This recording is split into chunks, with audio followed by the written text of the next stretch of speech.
Добрый день, компания Прогресс Авто. Приветствуем вас на очередном нашем обзоре. На сей раз у нас здесь Mitsubishi ST1540. Полный привод. Одна из самых, наверное, таких легендарных моделей Mitsubishi. Очень много их по нашей стране работает. Еще с самых незапамятных времен. Собственно, видим, шины передние поменены у нас на новые. Задние с очень хорошим остатком, но, к сожалению, имеют растрескивание на себе. Ничего критичного в этом нет, как вы знаете. Изменяемая колея, соответственно, где-то от 80 до 95 можно ее развернуть.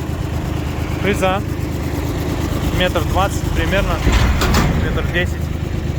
Посмотрите, какие ножи, то есть здесь состояние ножей максимально хорошее, износ минимален. По шинам то же самое и сзади. По устройству самого трактора все максимально просто.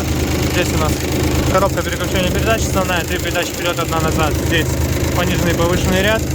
Есть, естественно, отключаемый полный привод и вал отбора мощности. Вал отбора мощности 3 передачи.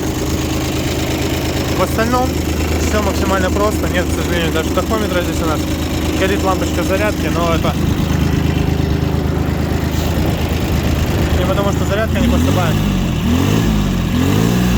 а потому что просто банально уже сам датчик, к сожалению, не показывает правильную информацию.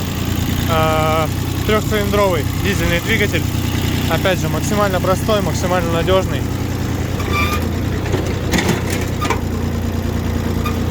Все быстро, все легко. По давлению, естественно, никаких вопросов нет в гидравлике.